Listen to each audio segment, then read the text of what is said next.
Well, here's the problem though with doing that, because it's on the streamers. Otherwise it's going to be screwed up. I'll do the best. Yeah, see what happens to one.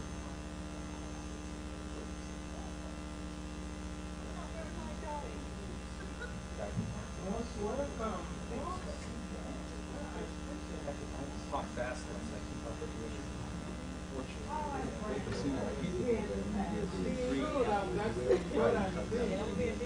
Yeah, all the contracts are in place.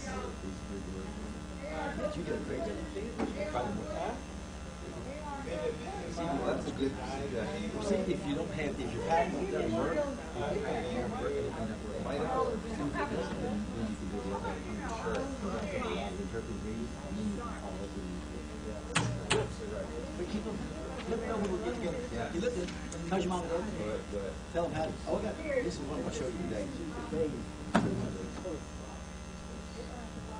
We had something happen at the office. We had to be evacuated. Good afternoon, ladies and gentlemen, Toastmasters, most welcome guests. Let's stand for our pledge. Our meeting is starting right now. I pledge allegiance to the flag of the United States of America and to the republic for which it stands, one nation, under God, indivisible, with liberty and justice for all. Yes, you may be seated. Welcome this morning. Morning, first I had it afternoon, now it's morning. Whatever, we welcome you to this group today. And we want you to sit back, enjoy. We welcome the speakers. We welcome everyone who have a role today. I am going to introduce to you one of our new Toastmasters. She has been going since she came. If you ever need someone to plan your eating event, please be sure you call this Toastmaster. Help me welcome down Mrs. Camille Wilder Hairston. Yes, Toastmaster of the day. It's all yours. Goodness. Good afternoon, fellow Toastmasters and distinguished Toastmasters. Welcome to our meeting today. Unfortunately, I don't have the agenda printed, so I can't introduce the speakers. But we have 3 good speakers today, and we'll be awaiting their speeches.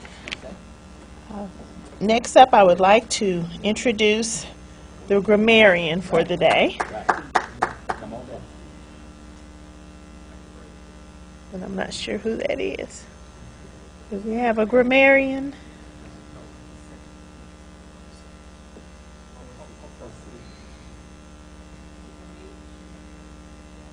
Okay. Are we able to have our Toastmaster minute? Yes. Okay. Come on All right. Thank you. Thank you. Hi, Toastmaster Camille. Have them say it. Are you aware of kids saying call it, call it, call it, call it? Well, this is the nose, this is the ear. Yes, what do you call it? Call it. Maybe in French. Yes. In Toastmasters, have your audience say it. Yes. When we say it, they doubt. Sometimes they doubt us. Craig Valentine says, but when you have them say it, it becomes true to them. Right. Gives an example, say, when you are starting a race, raise your hand. When I say go, run, go, everybody goes. Like kids, we should use that technique. Have your audience say it, and they believe in the message. Toastmaster Camille. Very good. Yes. Have them say it. Tell them, run, go. Thank you. Mine was a Toastmaster minute. That's right. Thank you. Good job. Toastmaster Mikasa, thank you. All right, good job. All right, go. Okay. I guess we don't have our grammarian, so we can go ahead with our speakers. Are we ready for the speakers? Okay. All right, our first speaker, Toastmaster Biddle. Distinguished Toastmaster Biddle. Come on down. Here we go. Distinguished Toastmaster Biddle, come on down. Go, go, go. 1, 2, 3, says go. You know how to announce a speaker? I don't have an agenda. No, okay. I'm gonna tell you how to do it. Right. All right. I'm coming from the Storytelling Manual, project number 1. Title of my speech is 12 Dancing Principles. Okay. All right. Distinguished Toastmaster Biddle will be speaking to us today from the Storytelling Manual, project number 1, and the title of her speech will be The 12 Dancing Princesses. Wow. Distinguished Toastmaster. Distinguished Toastmaster Biddle. There we go. Come on. Thank you. Okay. Good morning, Toastmasters. How are we doing this morning? This afternoon, I'm sorry. It's 12:05. In all of our problems, we will get started. The 12 Dancing Princesses. I read this story when I was younger. And then I refamiliarized myself with it over the week. Where are the mics? Where are the mics, Sergeant at Arms? Because I wanted to stand out here, but I'll start right here. The 12 Dancing Princesses. I read the story when I was younger, and I wanted to refamiliarize myself so I could do it again for you all. And we're going to assume that you all are young children, and I'm telling you the story. All right? It's a fairy tale. The first, let's start out. There was a king who had 12 beautiful daughters. They slept in 12 beds in one room. Can I have one? Yes.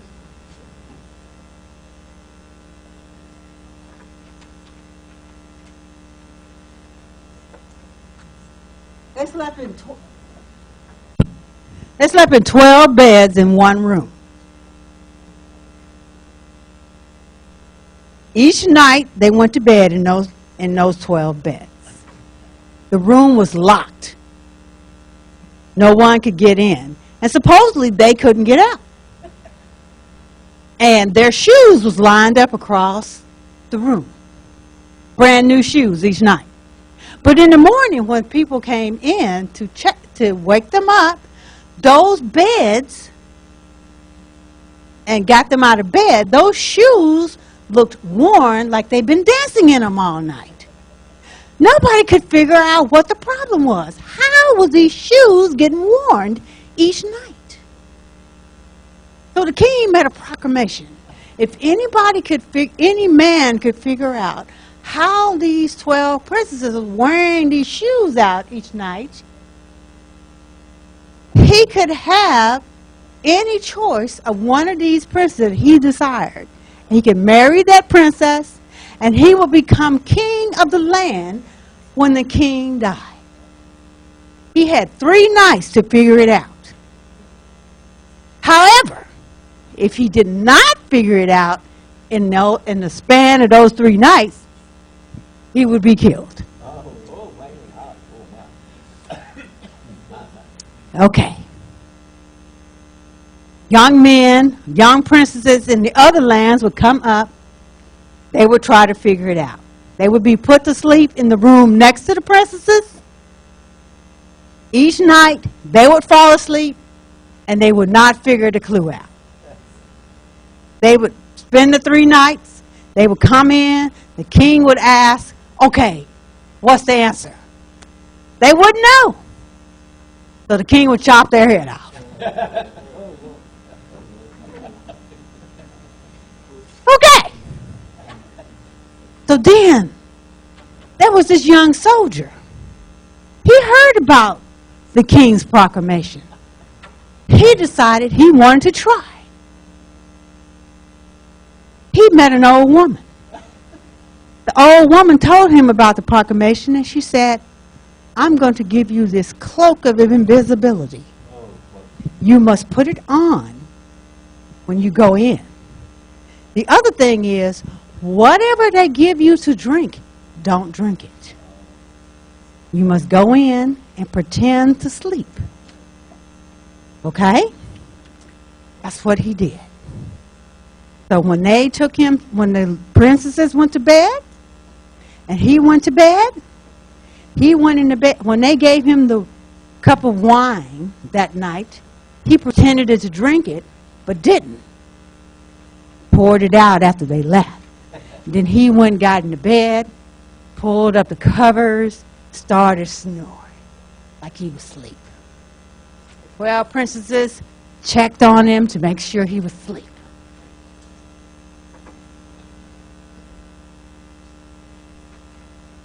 All was fine. They went to bed. After they made sure he was asleep, they went back and checked. He's in there snoring. They go back to their room. The oldest said, okay, sisters, let's go. Apparently, they had a trap door under one of the beds. So they pulled the trap door open. They went down the stairs. One of the youngest sister was suspicious. She says, something's not right. We can't go. The older sister, oh, sister, you just crazy. Let's go. The soldier, when he heard them, he rose up. He put on his cloak of invisibility and followed them. They went down to the river, got on a boat. Well, it wasn't one boat, it was 12 boats. There were 12 princes across the river who had rowed over to get them. They each got in a boat with a different prince. The soldier got in the boat with the youngest princess. But he was in the cloak of invisibility. Nobody knew he was there. He went with them over to the other side. They went over to their castle, and they danced all night. And he danced with them with his cloak of invisibility on. When it was time for them to come back, the prince brought them, each of those 12 princes brought the princesses back. Again, the youngest princess said, there's something going on. We're going to get caught. The oldest princess said, you're crazy. There's nothing wrong. We're going to be fine.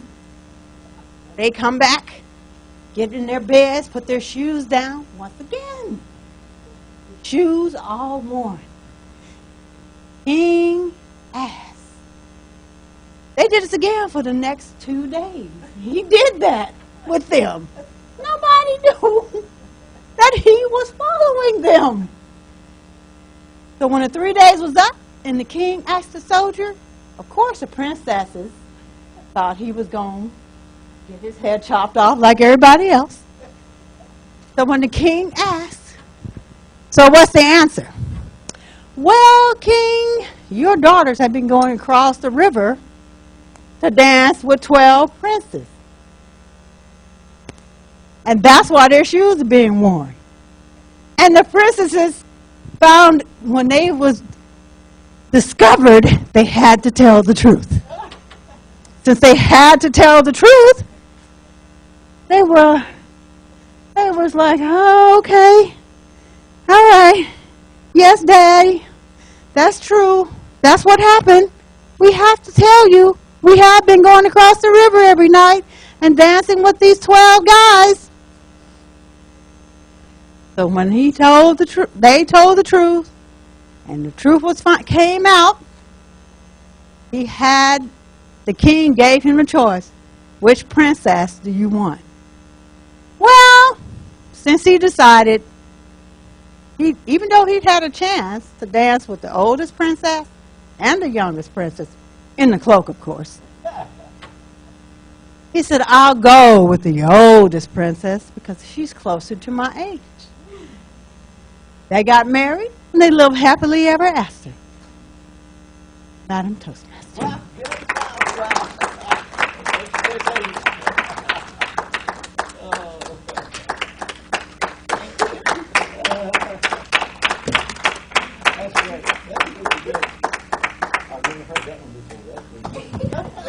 All right, thank you. Our next speaker will be Toastmaster Dave Fretney. His speech is an inspiring poem and entitled If. Toastmaster Fretney.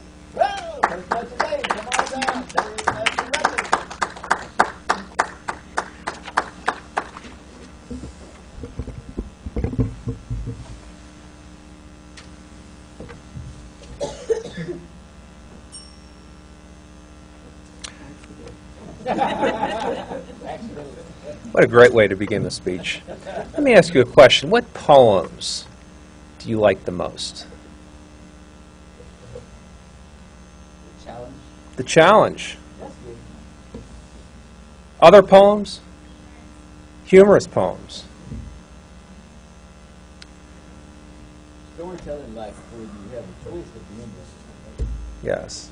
And why do you like poems so much, Adrian? Well, to me, they touch my heart. They help me to get through struggles.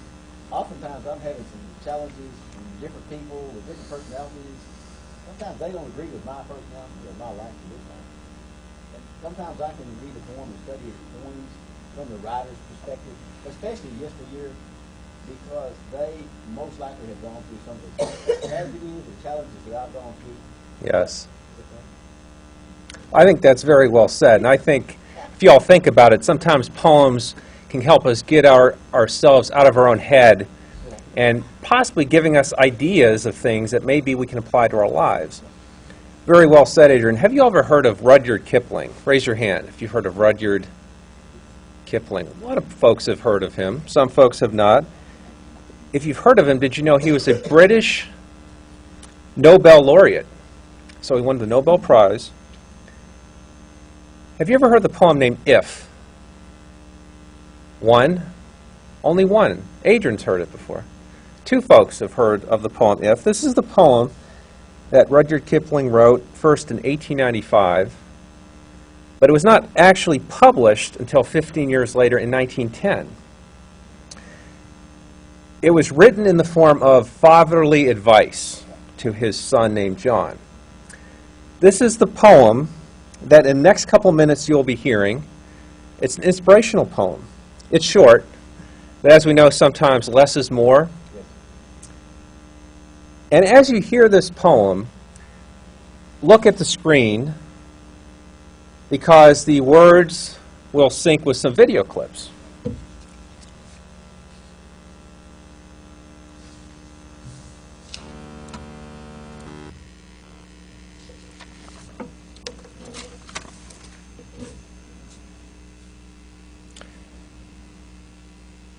If you can keep your head when all about you are losing theirs and blaming it on you, if you can trust yourself when all men doubt you, but make allowance for their doubting too, if you can wait and not be tired by waiting, or being lied about, don't deal in lies, or being hated, don't give way to hating, and yet don't look too good, nor talk too wise. If you can dream and not make dreams your master, if you can think and not make thoughts your aim, if you can meet with triumph and disaster and treat those two impostors just the same, if you can bear to hear the truth you've spoken, twisted by knaves to make a trap for fools, or watch the things you give your life to broken and stoop and build them up with worn-out tools, if you can make one heap of all your winnings and risk it on one turn of pitch and toss, and lose and start again at your beginnings, and never breathe a word about your loss. if you can force your heart and nerve and sinew to serve your turn long after they are gone, and so hold on when there is nothing in you except the will which says to them, hold on. If you can talk with crowds and keep your virtue, or walk with kings, nor lose the common touch, if neither foes nor loving friends can hurt you, if all men count with you, but none too much, if you can fill the unforgiving minute with 60 seconds worth of distance run, yours is the earth and everything that's in it. And which is more, you'll be a man, my son. Madam Toastmaster.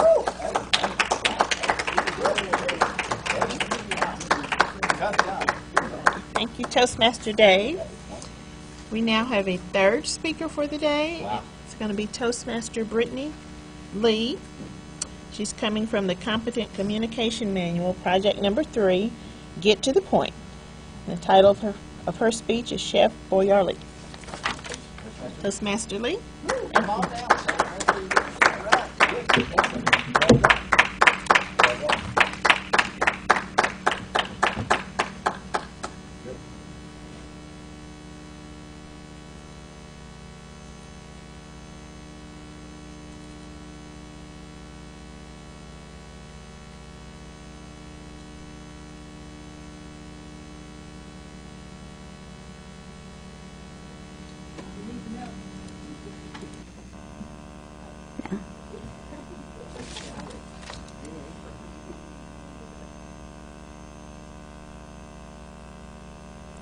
Greetings, Toastmasters. Greetings. Today I'm going to share my experience with you using a farm-to-table food service subscription program. After hearing my presentation, the audience will be able to analyze the pros, the cons, and competitors. So I figured what a better time to talk about food than right before lunch. So for a few months now, I have been using Blue Apron. Not sure if many of you have heard of it. It's pretty popular, and I've been very pleased overall with the program. I signed up with a free offer, and I've been hooked ever since.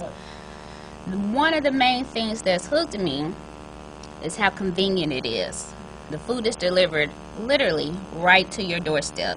I don't have to go to the grocery store and fight the crowd. I don't have to think about what are we going to cook. It's already planned. The recipes come with it step by step. It doesn't get any easier. Well, it can get easier than that, but I think that's pretty awesome. Another good thing about it is when you get the recipes, you get the exact portion sizes that you need for the ingredients. This has been really beneficial to me because it helped me reduce waste. You know, oftentimes we buy foods, we buy it in a big jar, a big box, and then next thing you know, it's expired before you used it all. Another reason why I love Blue Apron is the diversity in the menu. Each week you get to choose from 8 meals. You get to choose 3 that you want to try. And I think that's really awesome. You know, before Blue Apron, we ate out quite a bit. We found ourselves going to the same places, ordering the same foods. And when we did cook, we would find ourselves using those staple meals that we could make quickly and do it all the time. So, you know, they say variety is the spice of life. And I've had a lot of fun using Blue Apron to try some different things. There have been some vegetables that I've never tried before that I've been able to experience using Blue Apron. There's also been some meals, some traditional meals that they put a twist on that brought some new life to old things. So for example, there was a recipe for meatloaf, and it added golden raisins to it. And I remember seeing that thinking, who puts raisins in meatloaf? But it was really good. It was really good. The third thing I really love about Blue Apron is the freshness of the ingredients. Can't be beat. So, you see the graph here, it shows where you have the farms, and traditionally we'll go to the wholesalers, the grocery stores, the warehouses, then the grocery stores. So, you all have been through the store sometimes, and you see that the selection of produce isn't always the best, depending on where you're shopping. But with Blue Apron, it goes straight from the farm to your house. and the ingredients are always fresh. Never had any complaints about it. And it makes a big difference in the quality of your meal. Since we've been eating Blue Apron, eating out isn't the same anymore because that freshness isn't there.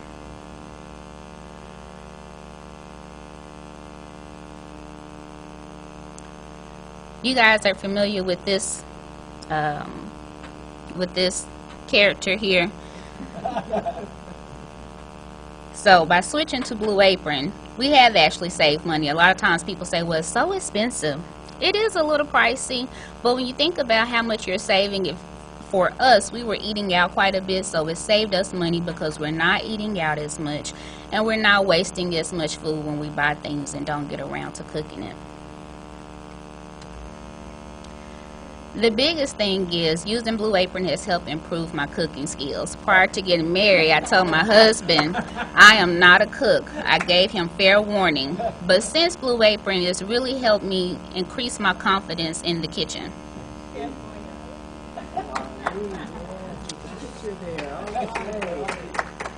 Some of the cons about Blue Apron. Some of the meals, depending on which ones that you pick, it can take quite a bit of time to prepare. When you get off work and you're hungry, sometimes I'm ready to eat now, and I mean right now. So when you get home, you really don't want to spend 30 minutes to an hour trying to prepare a meal, but it's always worth the wait. Also, I can be a picky eater. There have been a few times where those 8 meals, in that nothing really appealed to me, so I would have to skip a week or a few weeks. But the meals that I have gotten, I've been very satisfied with. Another drawback about Blue Apron is if you have food allergies, it's not the most accommodating. I try to reduce dairy, but there are some recipes that have dairy in them. I have an allergy to onions and cilantro. So most of the time I'm able to just eliminate those from the recipe and continue with them, but some meals are very heavy on those things. I want to talk about some of the competitors of Blue Apron. You know, things have been trending towards more of these food service subscription programs, and you definitely, if you're going to spend the money to do it, you definitely want to make sure you get a product that you're happy with. HelloFresh is a brand. I have not tried them, but I had a friend who did, and just by what she said, I wasn't interested in investing my money there. They sent me several things in the mail, but because of what I heard, their reputation has preceded them. The irony is, you know, the title is HelloFresh, but she's complained that several times she's received ingredients that were not fresh. Her produce, once it arrived to her, had already expired. I've tried Sunbasket. I was really excited about it. They had great customer service. They had more options than Blue Apron. But they still had some kinks to work out. When I received my items, they didn't package it well, so some things had exploded inside. The taste just wasn't quite there. The pictures looked really good of the food, but once I prepared it, it just wasn't a great combination. We weren't really satisfied with the quality of it, and it was more expensive than Blue Apron, so we decided not to do that. I've also tried Swans. That's a food delivery service where all you have to do is heat it up. The freshness quality isn't there, so I didn't want to do that. And Dinnerly, I looked at it, but it was way too simple, so we opted not to do that as well. So I want to encourage you all to try Blue Apron if you're interested, and that concludes my presentation. Toastmaster.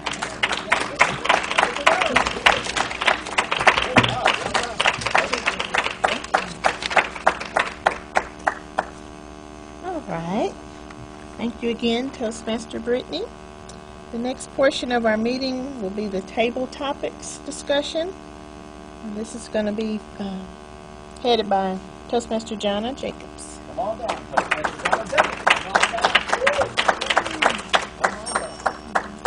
Thank you. Because I didn't even say anything yet. She was taking a bath. Personality. Each one of us has a unique personality. How do others perceive us? How do we perceive of ourselves? It's a challenge to assess our own personality And it's almost impossible to avoid assessing other people's personalities when we meet them.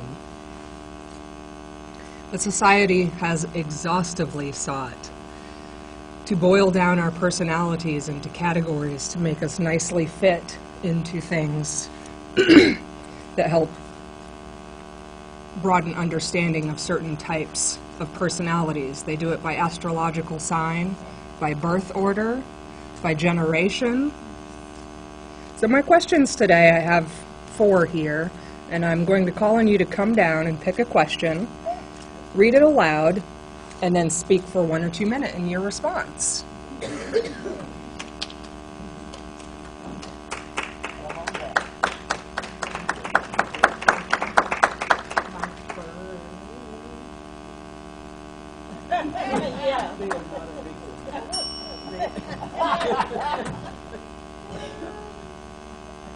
My first pick will be Shauna Meadows.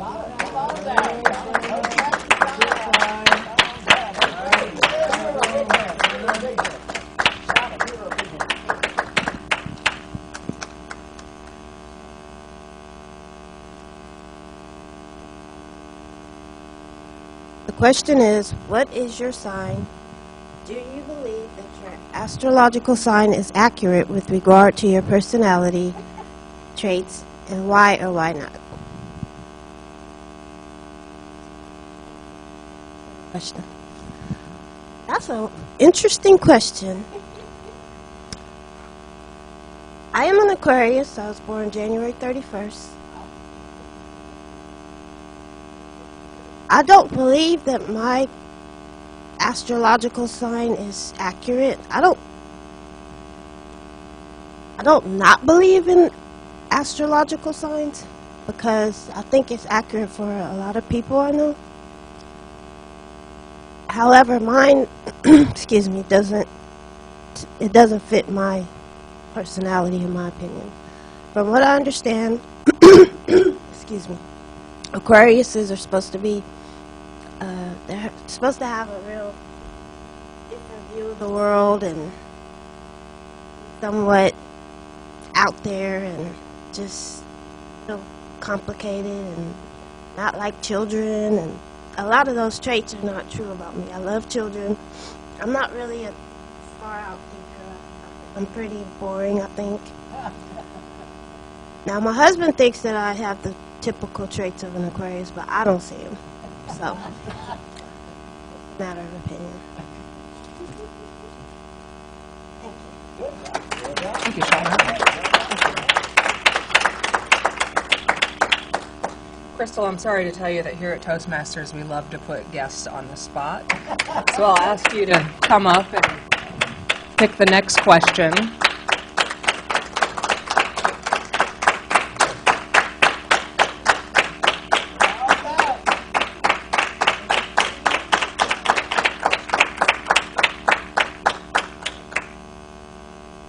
On Table Topics.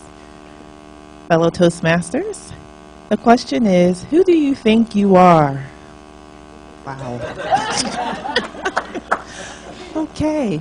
I have so many thoughts and answers as a person whose personality may seem to be quiet and reserved. I believe I'm a person who is here on this earth to provide a purpose. There's a reason why I'm here. There are many titles that I have. I'm a human being at first. I'm a mother. I'm a sister. I'm a daughter. I'm a teacher. I'm an educator. So there's many titles that I have. But I'm going to go back to sense of purpose. I believe in spirituality. I was born and raised in the church. So I believe that God made me to pay it forward to others.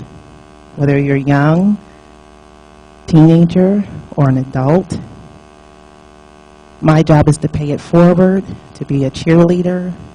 If you're down, maybe you're not down. To be a good friend, to let you know that you can continue, you can move forward with life. If there's any adversities that you're experiencing or dealing with, I'm there to help you along the way, to give you an encouraging word, to cite a poem, I'm there to basically be a good person. So that is my purpose, and that's who I think I am. Madam Table Topics. I think we have time for one more. We haven't seen Brandy in a while, so Brandy, come and pick a topic, please.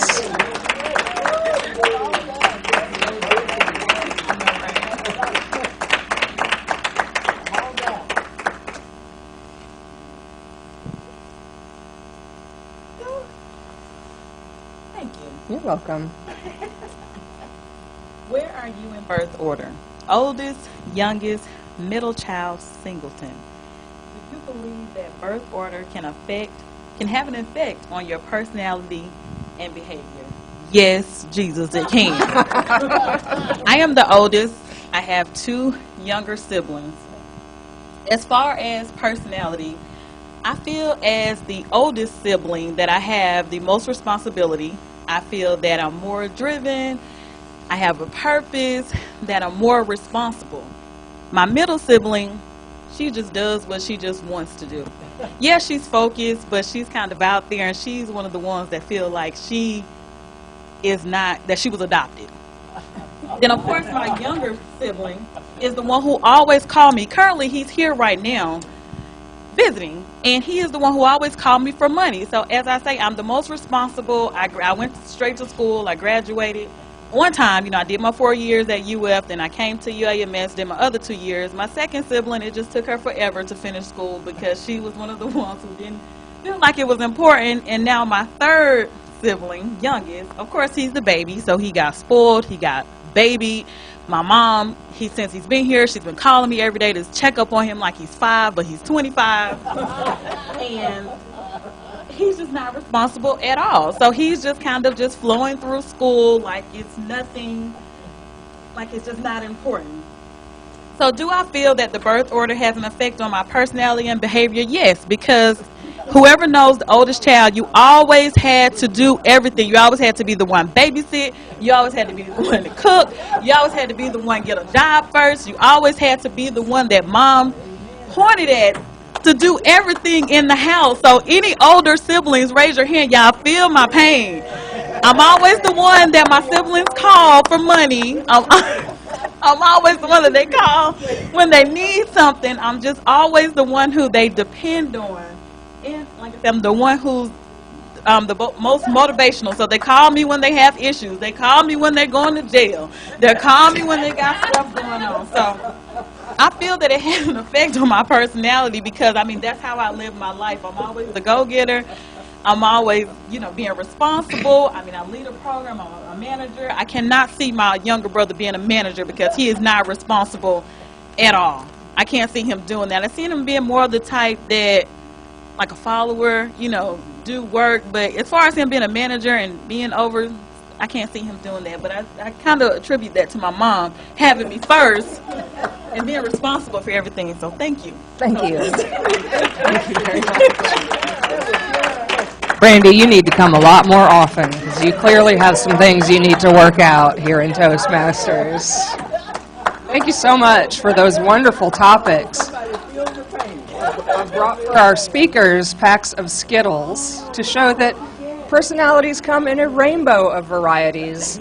Don't try to put us in boxes. I'm the youngest, and I am nothing like your brother. Mostly. I was truly babied, I'll tell you that much. Madam Topics Master, Madam Toastmaster, thank you very much.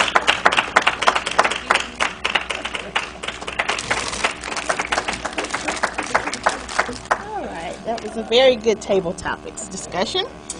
Next, we're down to the evaluation portion of our meeting, and our general evaluator is going to be Adrian Duncan.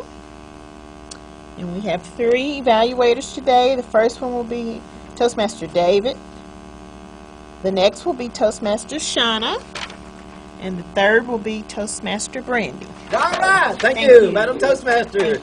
All right. Those 3, come on down. Come on down. All 3 evaluators, come on down. Okay, we're going to save some time today. With permission, All right, our first presenter today was Toastmaster Distinguished Toastmaster Biddle. Would you give her first one evaluation, Toastmaster David? Go for it. Thank you. Distinguished Toastmaster David. Give him a big hand, y'all.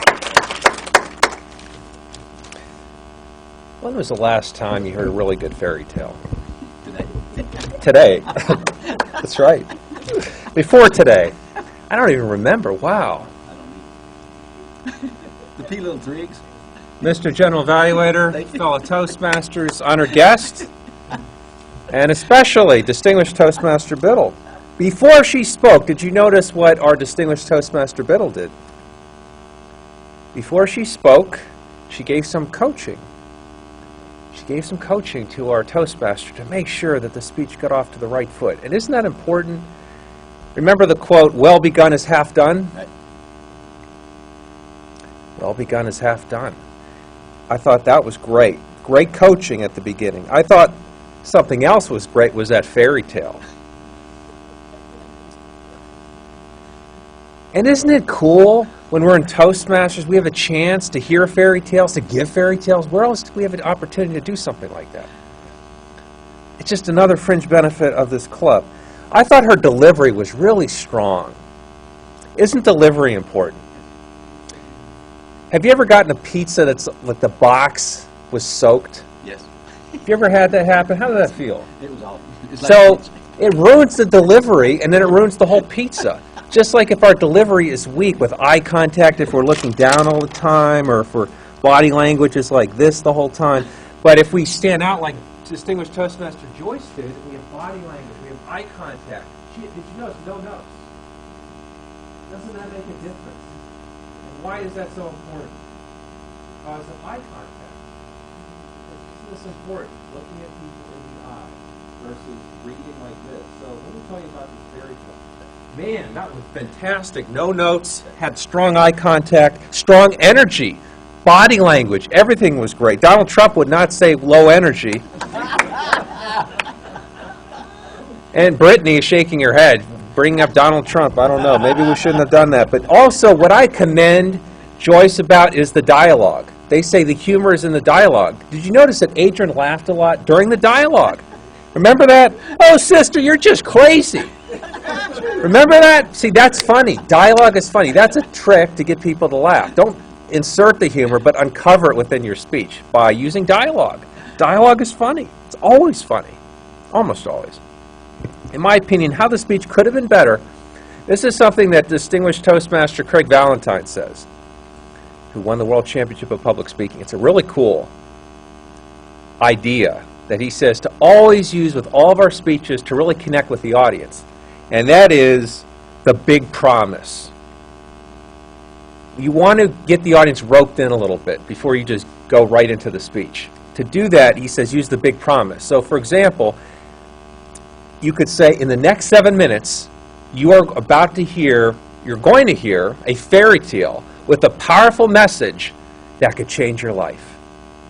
Right there, now maybe that's not the best way to do it, but you want to say something to get people to anticipate and want to know more, because you want people to say, after they hear that big promise, to themselves one thing, which is, tell me more. What's going to come next? But if they don't care, if they say, so what, there's not going to be that connection. But overall, great delivery. Great fairy tale. Great job. Look forward to your next speech. Mr. General Evaluator. Good job. Give you a big hand. Dave, I have one question. Did she have a pair of Prostokian at the end of it? Which girl, which princess would you have selected, Dave, had it been your choice? The most beautiful. Good job. I agree with you, brother.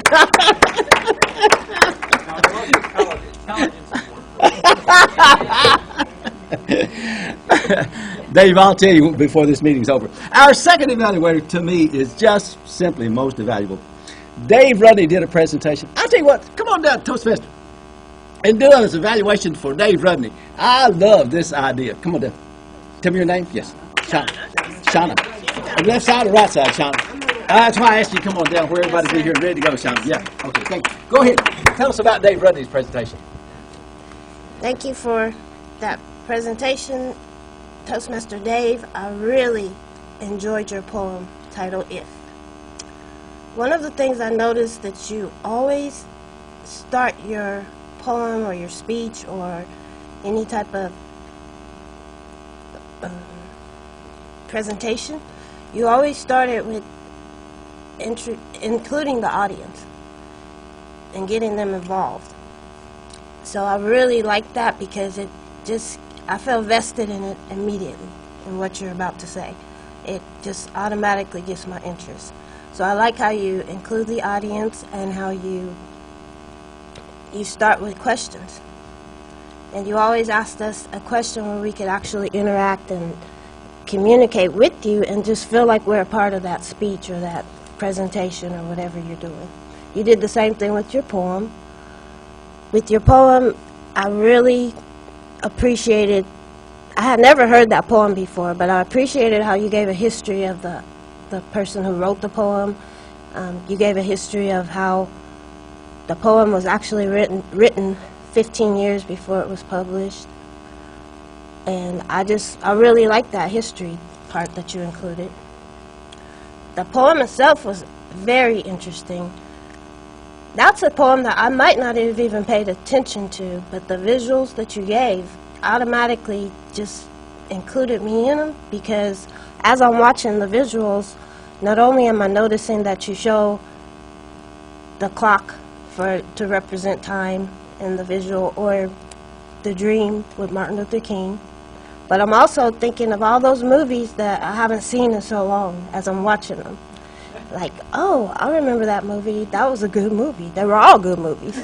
So I'm like, I sure do watch a lot of movies. I'm thinking that too while I was looking at the poem. It just added a whole new spin to it by having the visuals, and I appreciated that. I think the way that you ended the poem was very unique, because you ended the poem with a poem. Just the poem that was the end of it. And I liked that, because it just kept me thinking about that poem instead of whatever else you were going to say. That's the only thing that I would have possibly done different, just because it just seemed like an abrupt ending, but at the same time it was very effective, and it kept me thinking about that poem. So that would be the only thing I might have done different, but at the same time I think it worked. So thank you. Good job. Give her a hand. Excellent. All right. Very exciting. Excellent. Well done. Thank you. Yeah, give her a big hand. Thank you, Dave, because that was one of your best. Most people do not know that when you've got visuals that you're in a time frame. His enunciation of words, each word, your sentence phrases were accurate. I've done this for several years. Nobody knows this but me. I've done this probably about 30 times, because one of the things that happens is it touches your heart and your soul. This is a song or a poem, and Dave, talk to you 2 minutes after this, because there's some other history and information about this young man of Rudyard Kipling's life that most people may not know. You would be shocked if you knew when and why and how he wrote the poem, and later why it was 15 years later that it was actually published. Our third evaluator, I like this. Come on down. All right, go right ahead. Go right ahead. Well, I love this. All right, go ahead. You ready to go? Coach number 3. Okay, Brandon. Oh, yeah. Brandon. Okay. When I first seen the title, I'm thinking about ravioli. I did. I just knew she wasn't going to get up here talking about ravioli. Going back to that oldest thing, I remember my mom used to make me make ravioli for my brother, and I hate it to this day. I do not eat ravioli. So that's what I thought you were going to talk about. But great title of your speech, considering what you were going to be talking about as far as the Blue Apron. I received a Blue Apron advertisement in a bag, and I was always wondering what this is. The purpose of the speech, get to the point, was to have a general purpose, and the general purpose of this speech was to inform us about Blue Apron. Brittany did a great job as far as stating out the bat what her speech was about, the points that she was going to talk about, so what Blue Apron is, the pros and cons, and how it improved her cooking skills and then possibly her marriage a little bit. So great thing, and I like when individuals, when you give a speech, that you tell what the speech is going to be about up front, and then you also follow the flow. So that was one of the things that I noted, that it was great flow So she announced what it was going to be about and then even stuck to that flow throughout the speech. Another good thing that I liked was the examples to explain the point. So talking about her friends that use the other services, giving examples of how she didn't cook and now it has improved her her cooking skills. So each example to actually back up the different points that she was stating about the Blue Apron services and what they provide and what they do. If you didn't know anything about Blue Apron, you know something about Blue Apron now, how it's beneficial, what are the benefits of Blue Apron, because when you think about trying something, that's something that you want to know. So giving relevant information was something good that she put in there. So why you want to try Blue Apron? What are the cons of trying Blue Apron? Because one of the things that I would think is that it's just too expensive. I can easily go to Kroger and buy my own food, but what would be the benefits of trying Blue Apron? So able to communicate that information about the benefits of Blue Apron was actually awesome in this speech. And then the use of the graphics and the presentations and the PowerPoint. A lot of individuals, they put too much information into the graphics. So great example of the graphics that you use, the hangry. I thought that was just so funny because I know I think that the same thing when I'm hungry, trying to figure out something to eat, and then just kind of tying that in of how the Blue Apron is, does that. One of the things that I would say to improve and that you could have done differently was the crutch words. A few crutch words within your speech, which I know you probably caught those. But other than that, great presentation, great speech. I may go try Blue Apron myself. Thank you. Good job. Give her a big hand. Excellent. Wow. Thank you very much. Our grammarian. Do we have the grammarian in the house now? All right. Come on down. Toastmaster Antoinette. All right. Come on down. Give her a big hand. Our evaluator. Good. Give her a big hand. Toastmasters and most welcome guests. The word used the most today, so. You know so? Or do you so know? Those are ands were connected, speakers, ands were connected to the sentence. I could see a train with and connected to each one of them. There was one time that I heard the train be disconnected and actually have a sentence by itself. It was wonderful, wonderful. I heard my favorite phrase, for example. For example. When you say for example, you are getting the listener's attention. When you say you will be hearing, that gets your listener's attention. They're at the end of their chair. What's going to be next? Their ears are listening. But Toastmaster Biddle, I didn't get to hear most of your speech, but the body language was awesome. And the laughter that you had showing you enjoyed that speech. The grammar, for the most part, I didn't hear anything unusual. There could have been a spot somewhere for improvement for all of us, even myself. Even memoir. All right. What else? Because, be careful with that. Because, that's not Dr. Mikasa. Because, everybody. I love it. I didn't ding the bell but one time, did I? On purpose. 2 times were accidental. It's good to be here today, Toastmasters. Wonderful speeches. Let's keep on working. Good job. Back to the younger guy. All right. Our next and most important part from my presentations I've gone 7 minutes and 29 seconds about 5 different times. I would have been disqualified without an excellent timer. We have an excellent timer. Timer, come on down. Right now. Go. Number timer. Come on down. Toastmasters Mikasa. Distinguished Toastmaster Adrian, I hijacked the time slot. Great. Good. We started on time. And I apologize, I didn't set up properly as Sergeant at Arms, and I gave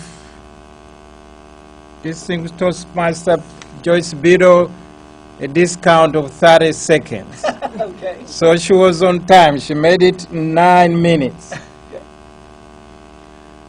Our speeches. Toastmaster Dave. Wonderful poem. We still wanted more. You made it in 4 minutes and 5 seconds. Written speech, 7 minutes, 10 seconds. Did I miss somebody here? Table topics. I'll point out our distinguished guest, Toastmaster Crystal. She's amazing.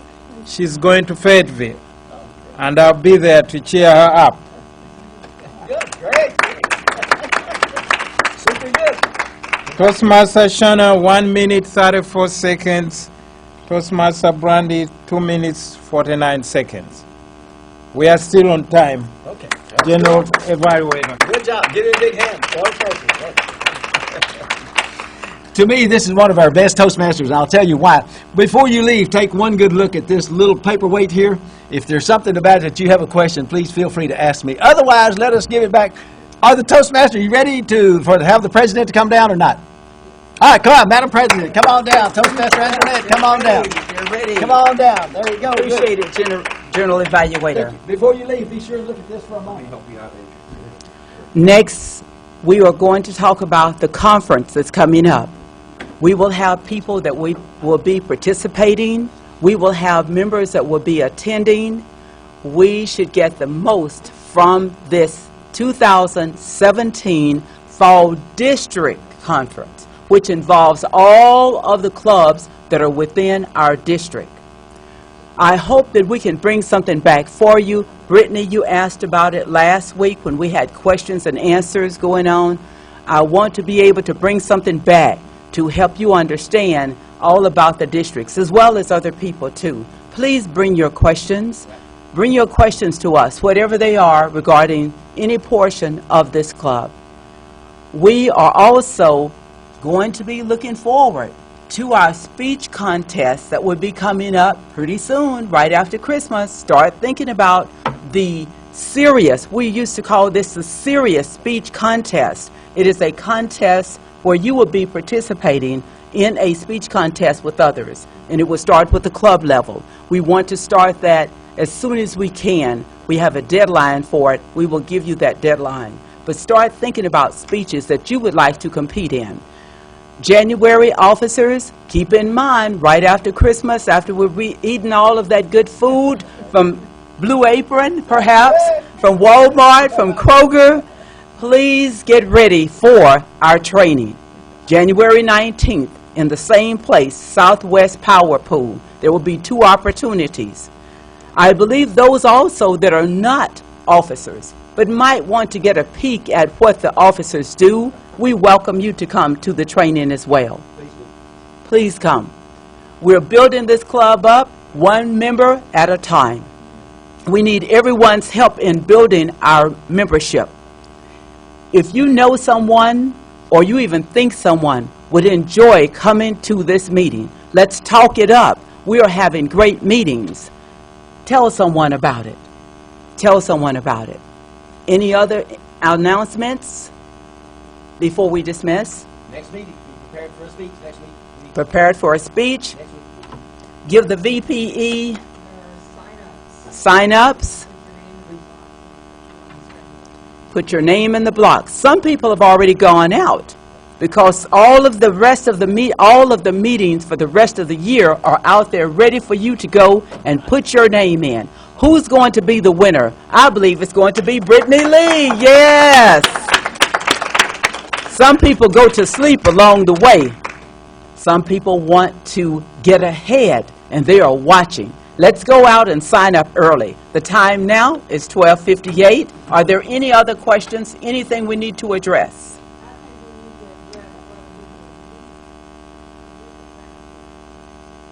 The week of Thanksgiving, which is the 18th, 19th, 21.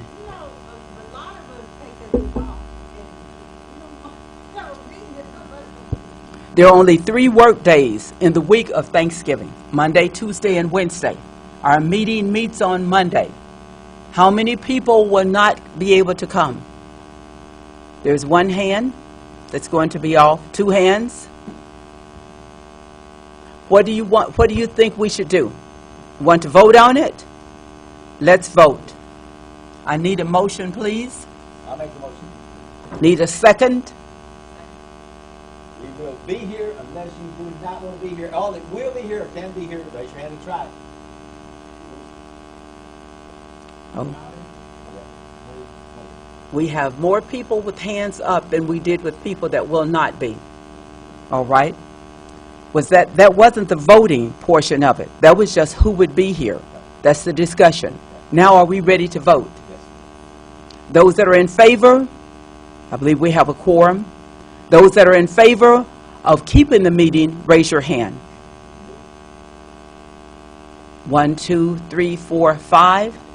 5 people. Those that are not in favor of keeping the meeting, raise your hand. There are 3 of us. So, therefore, the ones who want to keep the meeting has won. We will have a meeting on November 20th, 2017. 21st, is it? 20th. We will have a meeting.